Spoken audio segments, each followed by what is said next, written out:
Debat memanas, pastor ini bersumpah Yesus adalah Tuhan.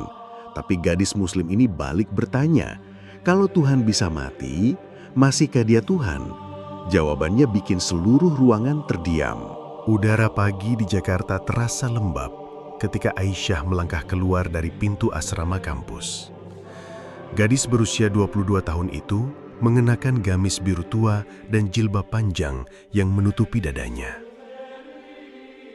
Langkahnya tenang, meski hatinya berdebar.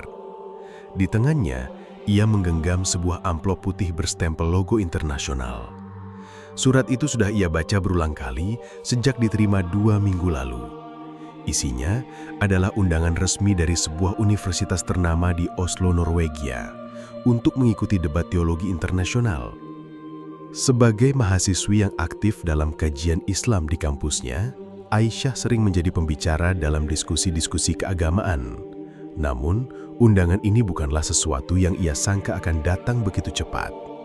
Debat itu akan mempertemukannya dengan pemikir-pemikir lintas agama dari berbagai negara. Tema yang diusung sangat sensitif sekaligus menantang. Yesus, Tuhan atau manusia biasa? Awalnya Aisyah sempat ragu. Bagaimana mungkin ia, seorang mahasiswa yang belum lama lulus S1, harus berdiri di hadapan para tokoh agama internasional. Namun, dorongan dari dosen pembimbingnya dan teman-teman kajian membuatnya mantap. Kamu tidak hanya membawa dirimu, Aisyah, tapi juga membawa nama baik Islam. Begitu kata salah satu sahabatnya, Salsabila. Kata-kata itu terus terngiang hingga hari keberangkatannya. Perjalanan menuju Oslo memakan waktu belasan jam dengan 1 kali transit di Dubai. Saat pesawat menembus awan, Aisyah menatap keluar jendela. Langit terlihat biru tanpa batas, seolah mengingatkannya bahwa di bawah sana, dunia dipenuhi oleh manusia dengan keyakinan yang berbeda-beda. Ia memejamkan mata, membaca doa perjalanan, memohon agar Allah melindungi langkahnya dan memudahkannya dalam menghadapi debat yang akan datang. Setibanya di bandara Oslo, udara dingin langsung menyergapnya. Salju tipis menutupi jalanan, dan napasnya berubah menjadi asap tipis setiap kali ia menghembuskan udara. Ini adalah pertama kalinya Aisyah menginjakkan kaki di Eropa. Meski merasa asing, ia mencoba menenangkan diri. Seorang panitia dari universitas menjemputnya dan mengantarnya ke penginapan. Di hotel sederhana yang disediakan, Aisyah bertemu beberapa peserta lain. Mereka berasal dari berbagai negara. Ada yang dari Amerika, Jerman, bahkan Afrika Selatan. Semua menyapa dengan ramah. Meski Aisyah tahu, di antara mereka ada yang mungkin memandangnya dengan rasa penasaran. Pakaian syar'inya membuatnya tampak berbeda di tengah keramaian itu. Namun, ia tidak merasa minder. Sebaliknya, ia semakin yakin bahwa identitasnya sebagai seorang Muslim adalah hal yang harus ia bawa dengan bangga. Keesokan harinya, acara pembukaan diadakan di aula kampus teologi Oslo yang megah. Dindingnya tinggi dengan kaca-kaca besar memberikan cahaya alami yang hangat. Meski udara di luar dingin, aula itu sudah dipenuhi ratusan penonton, mulai dari mahasiswa, dosen, hingga tokoh agama dari berbagai denominasi. Moderator memperkenalkan peserta satu persatu. Saat nama Aisyah dipanggil, ia melangkah ke panggung dengan senyum tenang. Sorot mata audiens mengikutinya. Sebagian terlihat penasaran, sebagian lainnya tampak terimpresi. Dengan bahasa Inggris yang fasih, ia memperkenalkan dirinya, menyebutkan asal negaranya, serta latar belakang studinya di bidang kajian Islam. Tepuk tangan terdengar sopan mengiringinya. Namun, tepuk tangan paling meriah terdengar ketika moderator menyebut nama Pastor Samuel. Laki-laki itu melangkah dengan percaya diri. Usianya sekitar 30-an, tinggi, dengan rambut coklat yang ditata rapi. Ia mengenakan jas hitam dan kalung salib yang berkilau di dadanya. Dari cara ia berjalan, terlihat jelas bahwa ia terbiasa berbicara di depan publik. Samuel memperkenalkan diri sebagai pendeta muda dari Inggris yang aktif dalam dialog lintas agama. Aula kampus Oslo kembali penuh ketika sesi debat dimulai. Kamera televisi menyala, mikrofon sudah terpasang, dan ratusan pasang mata tertuju ke panggung. Moderator berdiri di tengah, memandang Aisyah dan Pastor Samuel yang duduk di sisi kanan dan kiri. Udara seakan bergetar oleh ketegangan. "Baiklah," ujar moderator dengan nada tenang namun tegas. "Tema pertama kita adalah siapa Yesus menurut Al-Quran dan Alkitab? Silakan Miss Aisyah, Anda memulai." Aisyah berdiri. Jilbab hitamnya tergerai rapi dan tatapannya penuh ketenangan. Ia menghela napas sejenak lalu berbicara dengan suara yang jernih. "Bismillahirrahmanirrahim. Yesus atau Isa Al-Masih dalam pandangan Islam adalah salah satu nabi yang mulia. Kami meyakini bahwa beliau lahir dengan mujizat dari seorang wanita suci, Maryam, tanpa ayah biologis.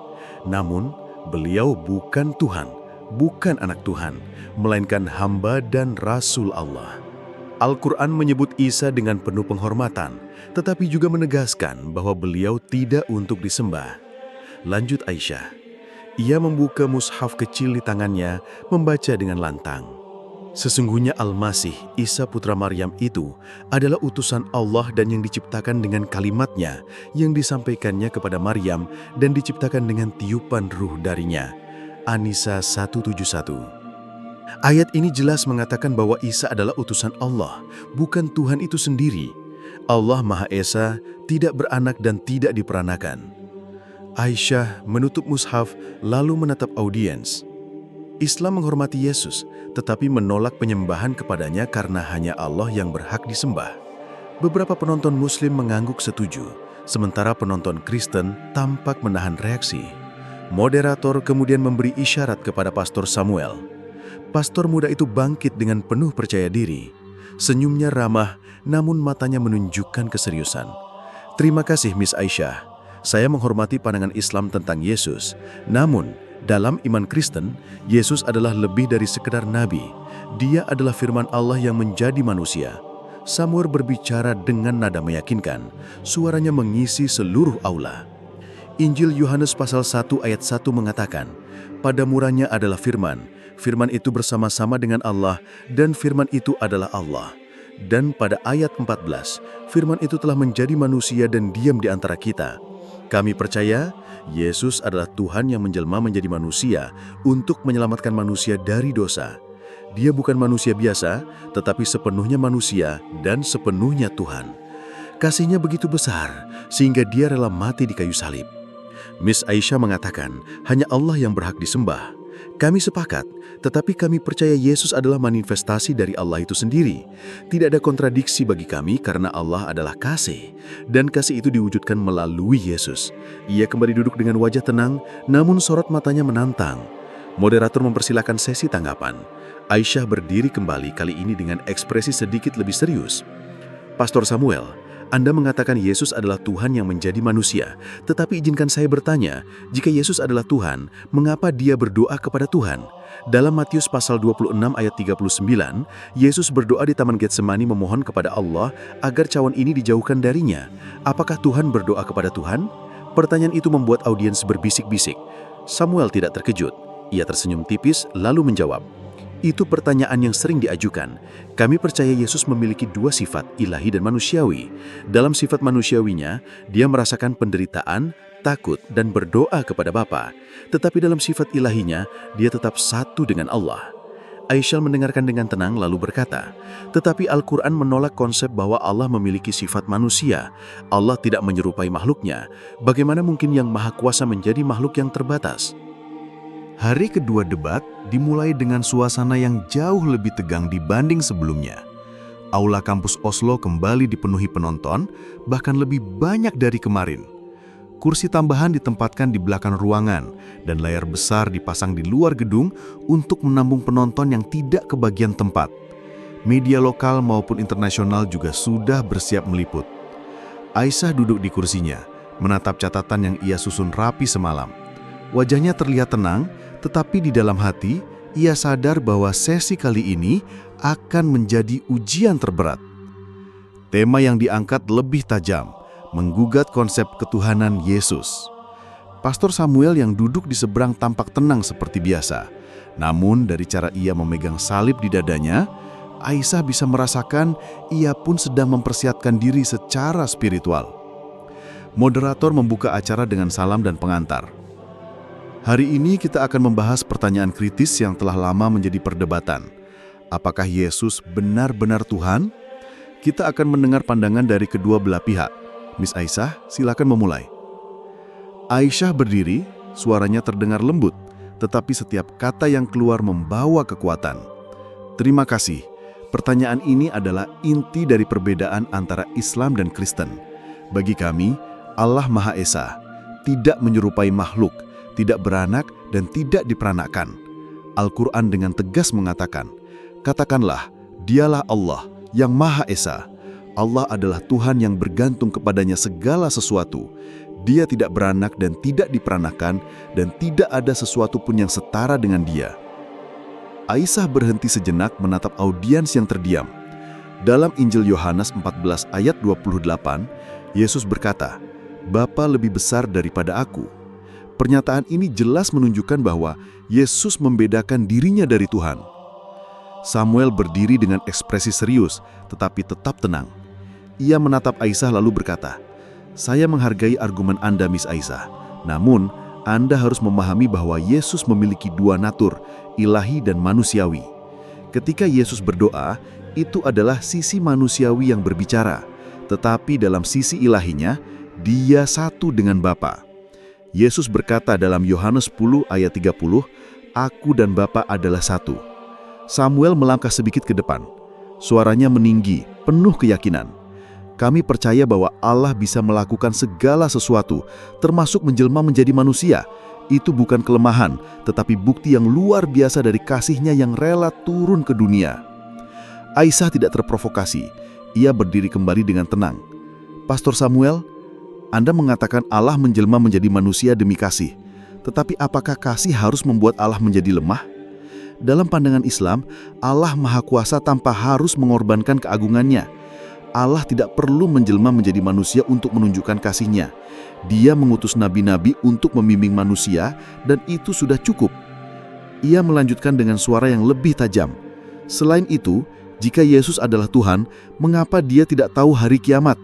Dalam Markus 13 ayat 32, Yesus berkata, tetapi tentang hari atau saat itu, tidak seorang pun yang tahu, malaikat-malaikat di surga tidak, dan anak pun tidak, hanya Bapa saja.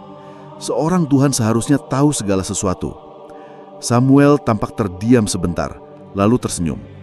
Ayat itu tidak menyangkal keilahian Yesus, tetapi menunjukkan kerendahannya dalam posisi sebagai manusia di bumi. Kami percaya bahwa ketika Yesus turun ke dunia, Ia secara sengaja membatasi dirinya, bukan karena Ia tidak berkuasa, tetapi karena Ia ingin sepenuhnya merasakan menjadi manusia.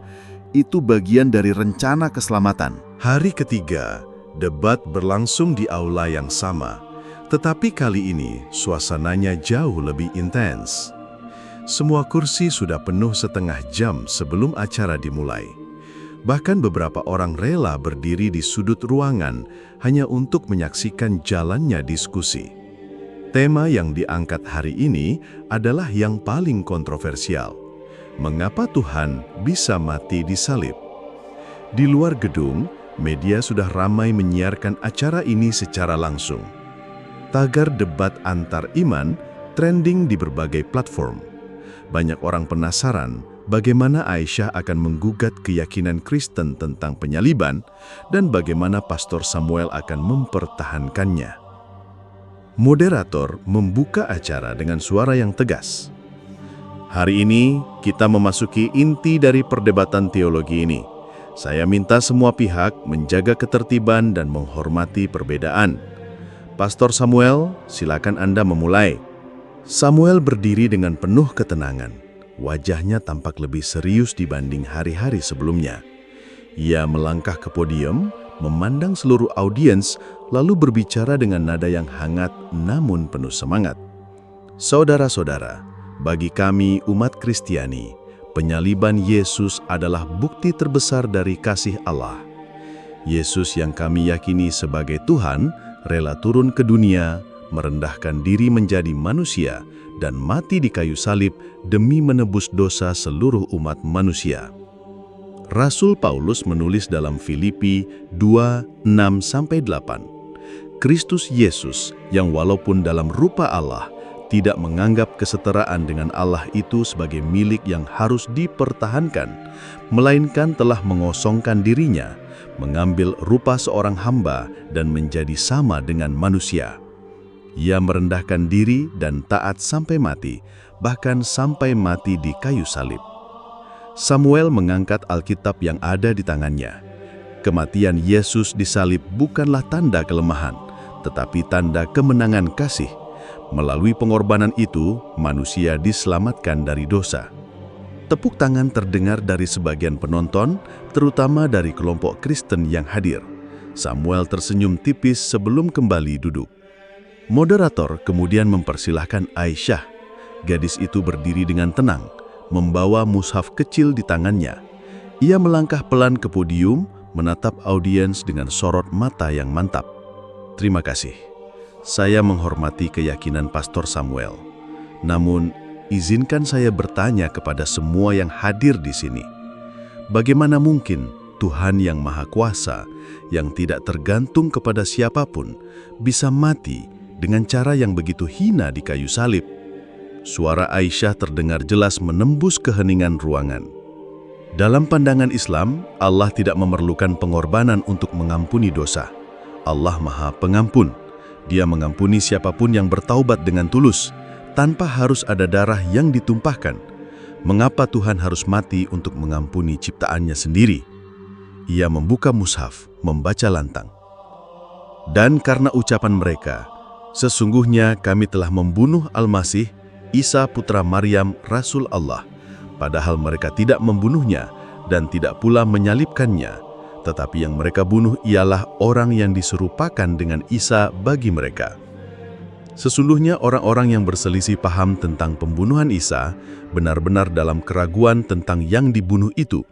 Mereka tidak mempunyai keyakinan tentang siapa yang dibunuh itu, kecuali mengikuti persangkaan belaka. Mereka tidak pula yakin telah membunuhnya. Aisyah menutup mushafnya dan berkata, ayat ini dengan jelas menyatakan bahwa Yesus tidak disalib. Allah menyelamatkan beliau.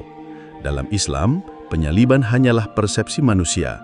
Tuhan tidak mungkin mati, karena jika Tuhan bisa mati, siapa yang mengatur alam semesta ketika itu terjadi? Sejumlah penonton Muslim yang hadir bertepuk tangan. Samuel menatap Aisyah dengan senyum tipis, namun tatapannya menunjukkan tantangan. Moderator memberikan kesempatan bagi Samuel untuk menanggapi. Pendeta itu berdiri kembali. Miss Aisyah, saya menghormati pandangan Anda. Namun izinkan saya menjawab. Anda bertanya, siapa yang mengatur alam semesta saat Yesus mati di kayu salib? Jawabannya sederhana. Allah tidak terbatas oleh kematian fisik. Yesus mati dalam tubuh manusia, tetapi tetap satu dengan Allah. Hari keempat debat menjadi titik puncak ketegangan. Aula kampus Oslo yang luas kini terasa lebih sempit dari biasanya. Penonton membludak, bahkan media internasional memasang kamera di hampir setiap sudut ruangan. Diskusi kali ini berbeda. Sesi debat dibuka untuk publik sehingga audiens dapat mengajukan pertanyaan langsung kepada kedua pembicara. Moderator memperingatkan bahwa sesi ini mungkin akan memanas, namun semua pihak harus tetap menjaga kesopanan. Aisyah duduk dengan punggung tegak, berusaha menenangkan diri. Malam sebelumnya, ia banyak berdoa, meminta keteguhan hati dari Allah. Ia tahu lawannya bukan hanya Pastor Samuel, tetapi juga pandangan-pandangan yang akan disampaikan audiens dari berbagai latar belakang. Di sisi lain, Pastor Samuel tampak tenang, namun lebih serius dari biasanya. Ia tahu perdebatan publik seperti ini bisa menjadi tantangan besar, karena pertanyaan bisa datang dari arah mana saja. Kalung salib di lehernya tampak berkilau ketika ia meremasnya sebentar, seolah mengambil kekuatan dari imannya. Moderator memulai acara. Hari ini kita memasuki sesi terbuka. Audiens boleh mengajukan pertanyaan langsung, namun harap disampaikan dengan hormat. Saya persilakan siapa yang ingin bertanya terlebih dahulu. Seorang pria tua dari barisan depan berdiri. Pertanyaan saya untuk Pastor Samuel. Anda mengatakan Yesus adalah Tuhan yang mati di salib. Jika Tuhan bisa mati, bukankah itu berarti Tuhan tidak maha kuasa? Siapa yang menjaga dunia ketika Tuhan mati? Suasana langsung berdesir. Semua mata tertuju ke Samuel. Ia tersenyum, meski jelas pertanyaan itu menekan. "Terima kasih," jawab Samuel dengan suara mantap. "Seperti yang sudah saya sampaikan, kematian Yesus hanya dalam bentuk manusiawi. Keilahiannya tidak mati. Allah tetap berkuasa, bahkan ketika Yesus menjalani kematian fisik. Bagi kami, itu adalah rahasia iman, bukan kelemahan." Beberapa penonton mengangguk, sementara yang lain masih terlihat ragu. Pertanyaan berikutnya datang dari seorang wanita muda berhijab. "Pertanyaan saya untuk Anda, Pastor. Jika Yesus adalah Tuhan, mengapa dalam Injil Yohanes 17 ayat 3, Yesus berkata, 'Inilah hidup yang kekal itu, yaitu bahwa mereka mengenal Engkau, satu-satunya Allah yang benar, dan mengenal Yesus Kristus yang Engkau utus.' Bukankah di sini Yesus mengakui bahwa hanya Allah yang benar dan dirinya hanyalah yang diutus?" Bisik-bisik terdengar di antara audiens. Samuel menarik nafas panjang. Ayat itu benar, tetapi itu tidak meniadakan keilahian Yesus. Ayat tersebut menunjukkan relasi antara Yesus sebagai anak dan Allah sebagai Bapa. Mereka berbeda pribadi, tetapi satu hakikat. Itu yang kami sebut Tritunggal. Aisyah yang sejak tadi diam menatap Samuel. Saat moderator mempersilahkannya menanggapi, ia berdiri. "Pastor Samuel, Anda menyebut konsep Tritunggal sebagai misteri. Tetapi bagi Islam, Tuhan tidak bisa dibagi menjadi 3 atau menjadi 1 dalam 3. Tuhan itu Esa, tidak beranak dan tidak diperanakan. Misteri tidak bisa dijadikan pembenaran atas sesuatu yang bertentangan dengan logika. Tuhan bukanlah teka-teki." Suara kagum terdengar dari sebagian audiens.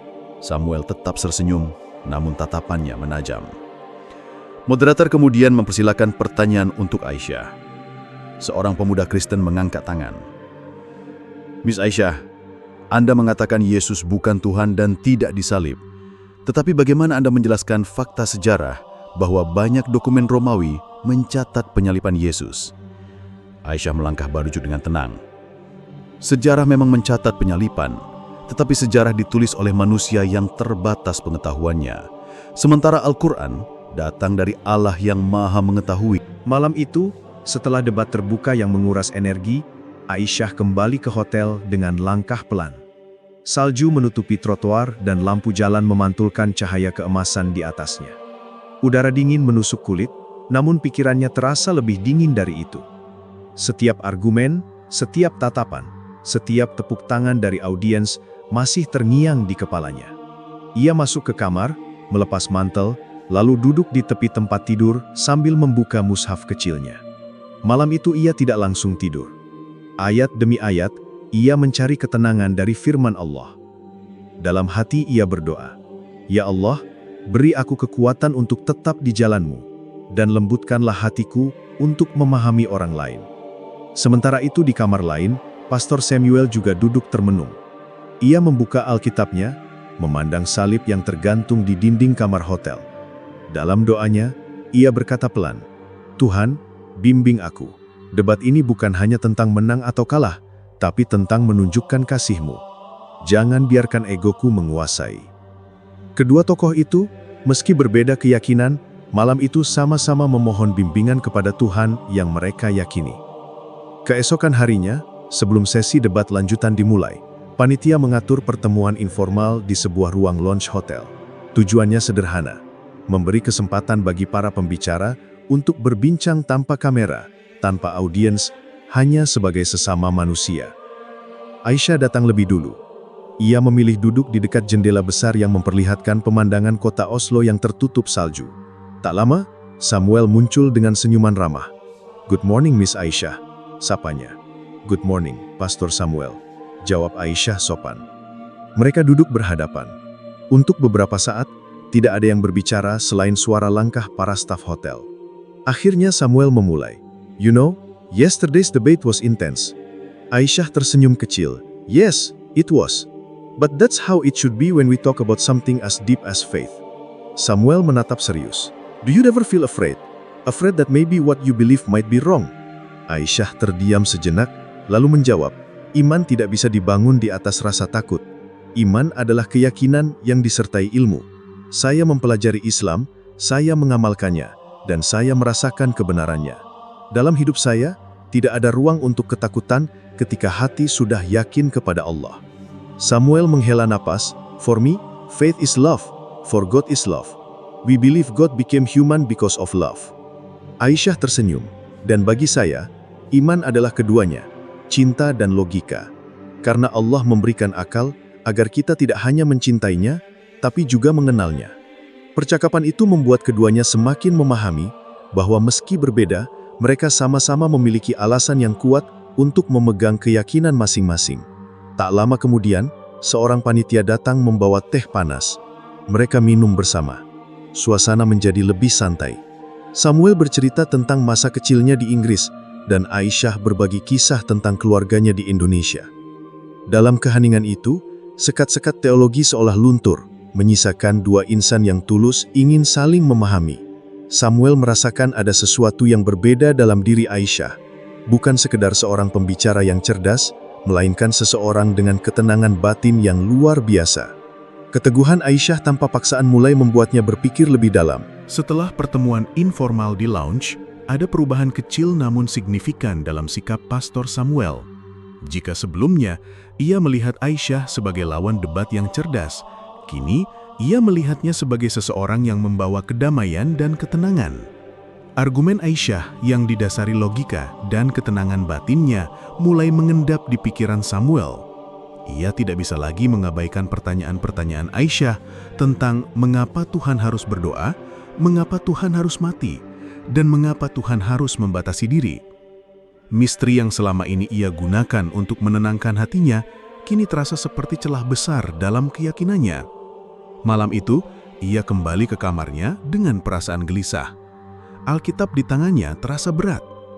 Ia mencoba membaca ulang ayat-ayat yang ia gunakan dalam debat, mencari pembenaran yang lebih kuat. Namun, setiap ayat yang menegaskan keilahian Yesus seolah-olah dibalas oleh pertanyaan-pertanyaan Aisyah. Ia teringat kembali ucapan Aisyah, "Iman tidak bisa dibangun di atas rasa takut. Iman adalah keyakinan yang disertai ilmu." Perkataan itu menusuk dalam, karena selama ini ia sadar ia lebih banyak mengandalkan iman tanpa bertanya, menganggap pertanyaan-pertanyaan kritis sebagai godaan setan. Didorong oleh rasa ingin tahu yang tak tertahankan, Samuel memutuskan untuk melakukan sesuatu yang tidak pernah ia sangka. Ia diam-diam mencari Aisyah. "Miss Aisyah, saya ingin bertanya lebih banyak. Di luar forum ini," ucap Samuel dengan suara sedikit ragu. Aisyah mengangguk. Ia bisa melihat kejujuran di mata Samuel. Mereka kemudian duduk di sebuah taman yang tertutup salju, jauh dari keramaian dan kamera. Samuel menceritakan pergumulan batinnya. "Saya mengagumi ketenangan Anda. Saya membaca Alkitab lagi, tetapi pertanyaan-pertanyaan yang Anda ajukan seolah tidak terjawab lagi. Saya tidak bermaksud menggoyahkan iman Anda, Pastor. Saya hanya menyampaikan apa yang saya yakini. Kebenaran tidak perlu dipaksakan. Ia akan datang dengan sendirinya jika hati kita terbuka. Bolehkah saya meminjam Al-Quran terjemahan Anda?" tanya Samuel. Aisyah terkejut, namun senyumnya mengembang. "Tentu, Pastor, silahkan, bacalah dengan hati yang tenang." Samuel mengambil Al-Quran terjemahan dari Aisyah. Malam-malam berikutnya, ia menghabiskan waktu di kamar hotelnya, bukan hanya dengan Alkitab, tetapi juga dengan Al-Quran. Ia mulai membaca dari awal, dari surah pertama hingga surah terakhir. Kata-kata Allah yang Maha Esa, yang berulang-ulang, logika yang jelas tentang keilahiannya, dan penghormatan terhadap Isa Al-Masih sebagai Nabi yang mulia, semua itu terasa masuk akal baginya. Ia merasa seperti menemukan potongan-potongan teka-teki yang hilang. Konsep Allah yang tidak menyerupai makhluk, yang Maha Pengampun tanpa perlu pengorbanan darah, sangat masuk akal baginya. Keraguannya semakin kuat, hati dan pikirannya mulai bergumul dengan keputusan besar. Ia tahu langkah yang ia ambil ini akan mengubah hidupnya selamanya. Pagi di Oslo terasa dingin dan sunyi. Samuel memutuskan untuk mengambil udara segar sebelum memulai sesi debat terakhir. Ia berjalan menyusuri trotoar yang tertutup salju. Pikirannya dipenuhi oleh ayat-ayat Al-Quran dan pertanyaan-pertanyaan yang mengganjal. Ia masih memegang Alkitab dan mushaf kecil Aisyah di dalam tasnya. Hatinya terombang-ambing di antara dua keyakinan. Ia menyadari ada sesuatu yang harus berubah dalam hidupnya, tapi ia belum berani mengambil keputusan final. Ia merasa butuh petunjuk yang lebih jelas.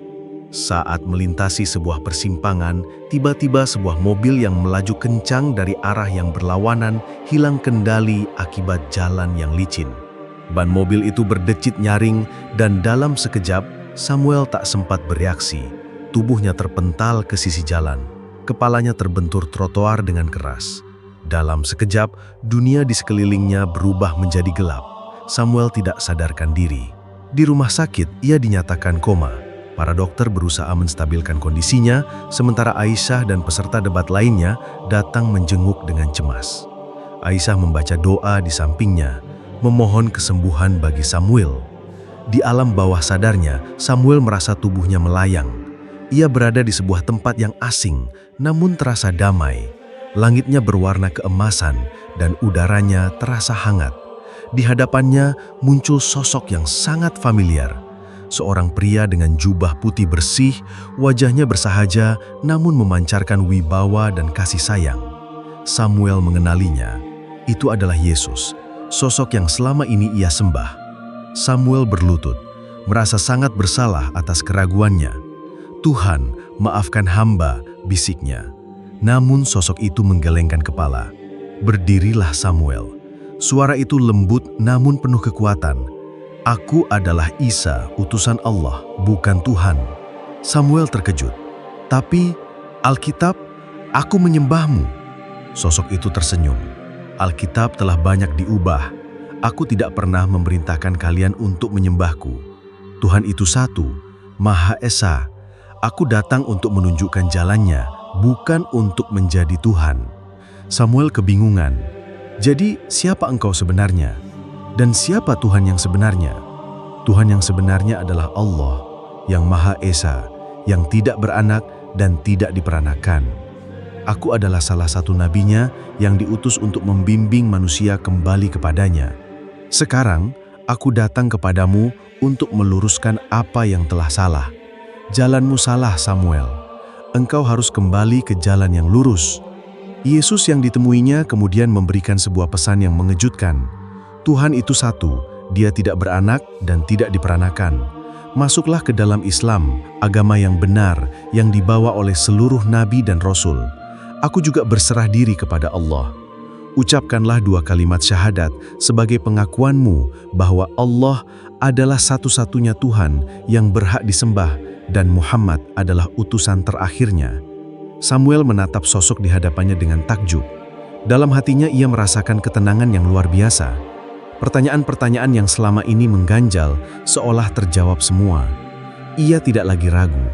Perlahan ia membuka mulutnya, mengucapkan syahadat.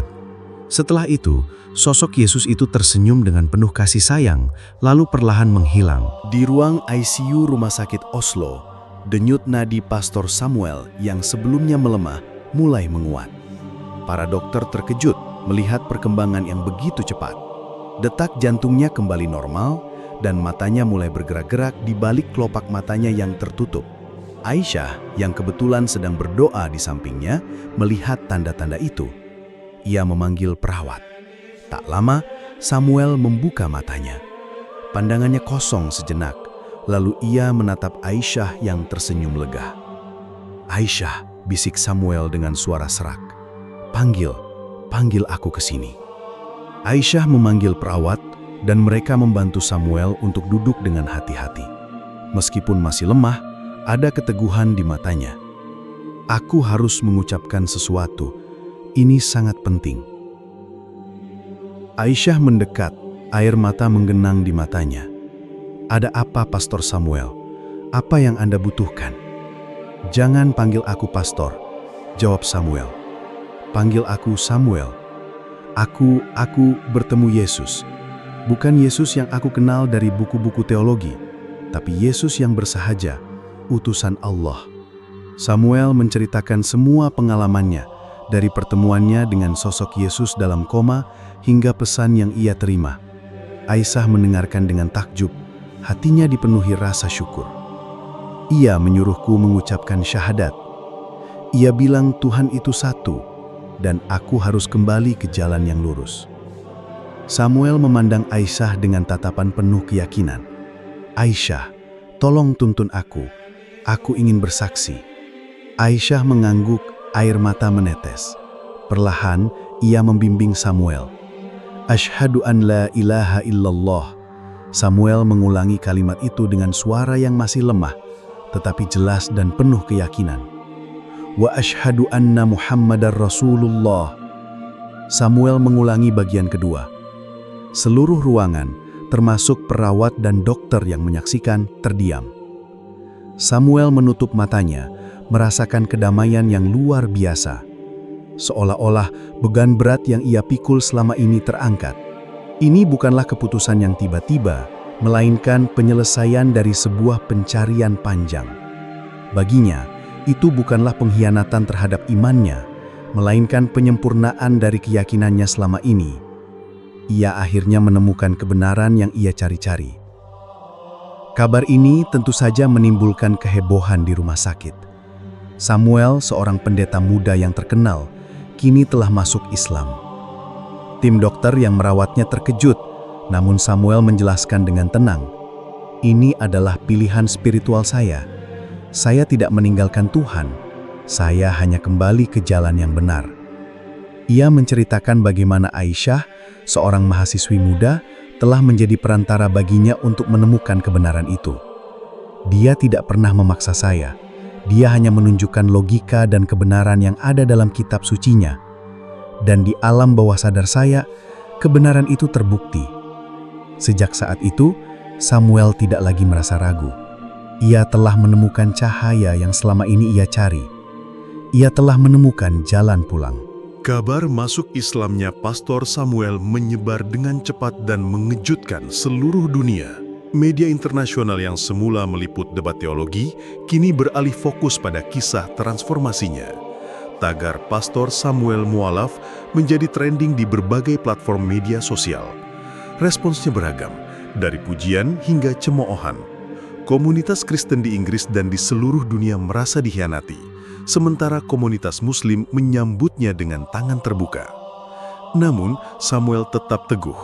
Ia tahu langkah yang ia ambil ini akan berkonsekuensi besar, tetapi ia telah mendapatkan sesuatu yang lebih berharga dari segalanya, kedamaian batin. Setelah kondisinya pulih, Samuel mengundang Aisyah dan beberapa panitia debat untuk bertemu. Dengan tenang, ia menyampaikan pengumuman resmi tentang keputusannya untuk memeluk Islam. Ia menjelaskan secara rinci tentang perjalanannya, dimulai dari perdebatan dengan Aisyah, pergumulan batinnya, hingga pertemuannya dengan Yesus dalam keadaan koma. "Saya tidak lagi percaya pada konsep Tritunggal atau penyaliban. Pengalaman spiritual yang saya alami telah meyakinkan saya bahwa Allah itu Maha Esa dan Isa adalah nabinya yang mulia," ucapnya dengan suara mantap. Ia juga menyampaikan rasa terima kasihnya kepada Aisyah. Aisyah tidak hanya seorang pembicara yang cerdas, dia adalah perantara Allah yang telah menunjukkan kebenaran kepada saya. Dia adalah seorang muslimah sejati yang bukan hanya mengamalkan agamanya, tetapi juga hidup dengan ketenangan dan kebijaksanaan. Aisyah menunduk, tersentuh oleh ucapan Samuel. Samuel kini memulai babak baru dalam hidupnya.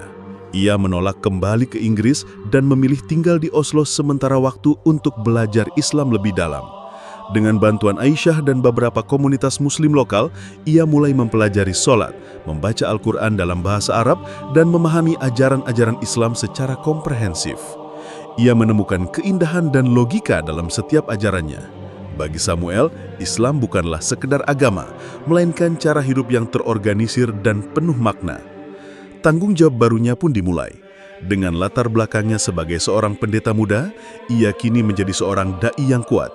Ia mulai berbicara di hadapan publik, bukan lagi untuk berdebat, melainkan untuk berbagi kisah perjalanannya dan menyampaikan keindahan Islam.